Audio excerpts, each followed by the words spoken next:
Right. So tell me, what are the things that, going back to historic buildings, Stephen, what do you think are the main enemies of an historic building, somebody which buying an historic building for the first time would need to be aware of? Damp.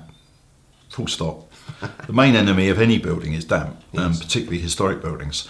But of course, it's very simple to say damp. Yes. But what does that mean? There are so many different forms of dampness. Obviously, there's the maintenance of a building, keeping it weather tight. So you want to stop water getting in. So look at the roofs, look at the finishes to the building, look at the elevations, make sure water's not getting into it. Yes. And on that point, some finishes to a historic building can be damaging. So impermeable finishes can hold moisture in, Yes. and that can then trap moisture, which can lead to accelerated problems of decay, etc.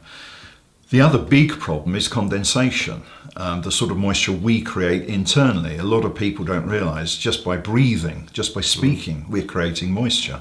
And if that can't get out of a building, it becomes trapped. Yes. And that is another form of moisture. Yes. So that actually is, I would say, the biggest problem for buildings at the moment, particularly historic buildings. So do you believe in rising damp?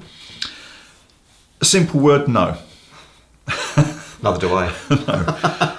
I personally have, many years ago, before I perhaps gained more experience, I would have diagnosed rising damp if I saw dampness low down in a wall. Yes. I think over the years I've realised that in actual fact dampness doesn't really rise up a wall as such. I mean, correct that slightly, it might rise up a couple of courses naturally. If the building's sitting on wet ground, it might rise up a few courses before the dampness can evaporate from the wall. So I don't think rising damp is a problem as such. But I think there are situations where dampness becomes trapped at low level or moisture comes down to low level, like condensation moisture will eventually migrate down Yes. through gravity. Yes. And so you do find a lot of low-level damp Yes. that I would not class as rising damp. And I think the biggest problem we face at the moment is the misdiagnosis of rising Yes. damp and the inappropriate use of chemical treatment. Ah. It is, I would say, it's the biggest rip-off in this country at the moment. Have you ever recommended an injected damp course? Probably about 30 years ago. Yes. No, I mean, if I genuinely felt that a barrier to damp was necessary, there are many other ways of doing it than injecting it with chemicals. Yes. So I don't think chemical injection is something I would normally recommend, and I don't recall having recommended it for many, many years.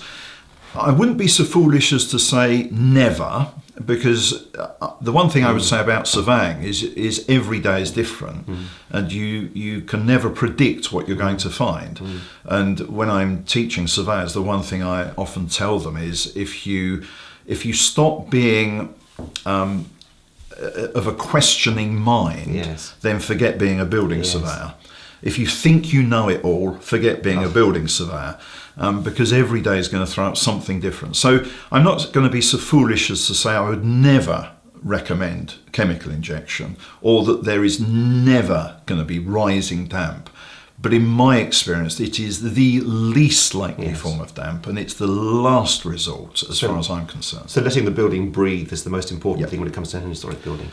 Especially with a historic building, they're built as permeable structures, flexible permeable structures. If we start putting impermeable finishes and things like that, that's when you get problems. Yes.